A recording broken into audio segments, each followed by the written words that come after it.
Hi everybody, it's Maureen Wong, and I thought today I'd just shoot a quick video on the gridded templates that a lot of us have been using with our MISTI stamping tools. And first of all, I wanted to show you, this is the package that I got. This is how it looks, the insert sheet that comes with it. There are several different versions of the same thing that have this same kind of pictures, and this is from a brand called Collins, and this particular one is currently unavailable on Amazon, but they do have a very similar one that right now is going for about $4.35 as an add-on item if you're a Prime member, and that's the same thing. This one is also called a NonSlip Vinyl, and it's a gridded template with a 1/4 inch grid, and it comes with 4 sheets of 8.5 by 11 plastic with the grid printed on it, and then it comes with 2 that are blank. Okay. First of all, what I wanted to tell you was, for the blank ones, I had sort of the idea that I could print off Ileana's A2 guide on my blank ones, but when I ran it through my laser printer, the ink just doesn't want to stick to it. So lesson learned, this won't work for that. So instead of having the printed one from Ileana's site, I just cut down a sheet to an A2 size card, which is 4 1/4 by 5.5. I placed it over Ileana's template so I could get the perfect centering lines. And then the other thing I also did was I put an MM here. That was my maiden initials. And if you look really closely at both sides, you can see the lines are darker on one side, and that's the side that they're printed on. The side in which they're a little more hazy or lighter is the back side, and you want to be using this side, because if you scrub the side that it's printed on too much, you can actually wipe off those grid lines. So, before I go any farther, I just wanted to say I cannot take credit for finding this product. This was posted by Bridget Mann in the Mystified group on Facebook. So thank you so much, Bridget. This is just such a great product that goes along perfectly with the MISTI. Okay, so let me just say what I cut down. I still have 2 of my full-size gridded sheets left, so let me tell you what I did with the other 2. Okay, with one sheet, of course, like I said, I cut down an A2 card, and if you like to do some other size of card, I would suggest making a template in that size that you like to do all the time, and then you can do the centering lines on it. I think this is a really, really helpful tool to have when you want to center something. Or the next thing I'm going to do is, because I'm planning on how I'm going to be cutting up the rest of my templates, is I am going to make a template in the A2 size again, but I'm going to put thirds lines on it so that you can have, you know how there's that rule of thirds where things where the thirds intersect and on thirds lines are more pleasing to the eye, and I don't necessarily know where that is by eyeballing it all the time, and I don't think about it. So my next template is going to be that one with the thirds lines on it. Now, because I had a lot of template left over from the full sheet after I cut this one, then what I did was I went ahead and cut different widths of just strips, and these are 6.5 inches long, meant to fit in the width of the MISTI, because I wanted it to go this way. You can also use it this way, but if I cut it to 8.5, then of course it wouldn't fit this way. So I cut them to 6.5 inches, and then I just started at 2.5 inches to 1.5, 1 inch, and 3/4 of an inch. And what I use them for is I call them bumpers. And what you're doing is, let's say you're using a set like this. This is called Fruity Fun from Your Next Stamp. If I am using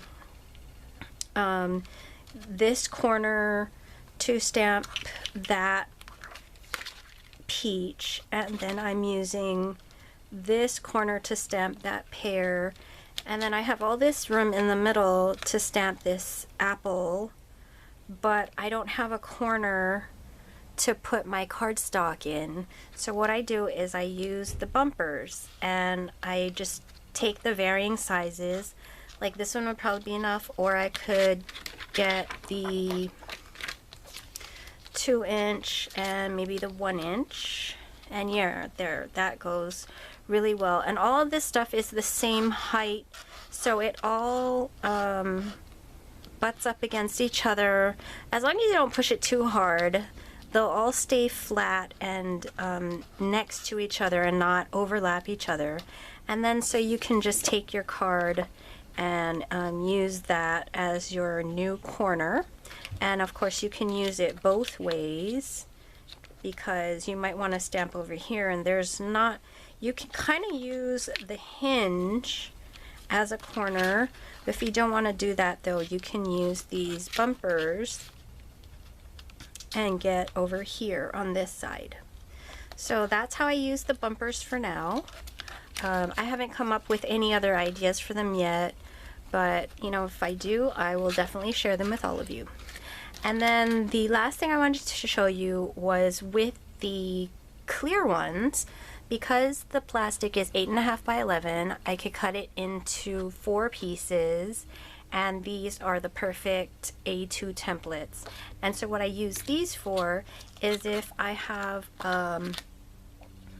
something small that I want to do and I don't want to use the sticky mat, and I'll tell you why in a minute. If I have a die cut that I'm doing and I place it on my template, blank template sheet, using a little bit of adhesive, and then I want to do another one. If you have the negative piece on your sticky mat, you could go ahead and do that with your negative piece, but this doesn't move, so I would have to cut this down in size to be able to move it all over my MISTI. But these, because they're small, they move on my MISTI. And if I have the negative piece, I'm able to put another circle or another die cut in there after I take it out. But let's say I align my die cut and I'm not using a negative piece. So what I'm gonna do is, when I want to do the next one, I will just put it on top, and because it's clear, let me see if I have I have this flower. So let's say I have this flower and I want to line up another flower exactly over it in the same place on the template. I would place the second template, and you can actually butt that up into the corner to make sure they're lined up correctly. And then I could get my second flower and temporarily adhere it over that first one, making sure that's in exactly the same place. And I can do multi-step stamping because I can move these. Of course you can do it with your sticky mat. The only thing you need to do is cut it down a little smaller than this size. You could, you know, cut, because you have extra cutting mat from cutting down the 12 by 12 electronic die cutting mat. You could make some smaller pieces that are like A2 sized if you want, and then you could do the multi-step stamping by moving them around. But it's just your option. Sometimes these are just simple, you know, you don't need it to be sticky all over, and so I use these clear templates. The other last tip that I wanted to share with you today is, in case you're making markings on these, you could use a Sharpie and wipe it off with rubbing alcohol. But the other thing you can use are wet erase markers, and these are Expo Vis-a-Vis wet erase markers, and you're probably familiar with the dry erase. This one is a dry erase, and it works on the same principle that it writes on the surfaces and then you can wipe it off when you're done. But the thing with the dry erase is that it just takes a dry erasing, so you can rub it off with your fingers, whereas with the wet one, once you let it dry a little, it doesn't rub off with your finger. Well, I didn't let that dry. But anyway, if you're making markings, trying to do like measurements and things using your MISTIs, and you can do it on the gridded ones, not just the the clear ones, you can draw right on these grids.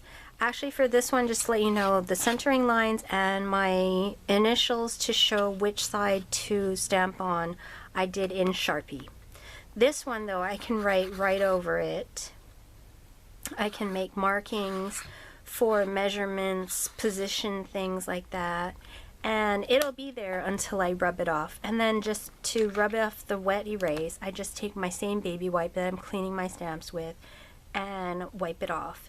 And so that's a really great way to make a little more use out of your templates, that you can actually use them for measuring and drawing and planning out things. You can use it on your strips or on your A2. Oh, I forgot actually, the other sheet I cut up into the exact size of the MISTI Base, which is the 6.5 by 8.5. And again, I wrote my initial, ooh, can you even see that there? I wrote my initials on one side to tell me this is the side to stamp on. And just for reference, I put a little tiny dot, and again, this is with Sharpie marker. I put a little tiny dot in the middle to show me where the middle is, in case there's some kind of thing that I want to have my thing centered, and that's how I can do it with my middle dot. So I hope this helps everybody who's been having questions about the templates. Oh, and then the other template set that I've seen, which I believe is exactly the same thing, it's just a different brand, is by Dritz, and it's also called Gridded Vinyl Template Sheets.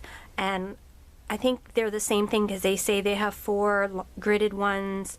It's a 1/4 inch grid. They have 2 blank ones. But basically what you're looking for is that 1/4 inch grid, because that really helps having that small grid to work with. You can use it to easily line up things. Okay, now, so I hope that helps with all the questions that people have been having about the templates and what I cut them up into and how I use them. If you have any questions, please leave me a comment, and happy stamping with your MISTI!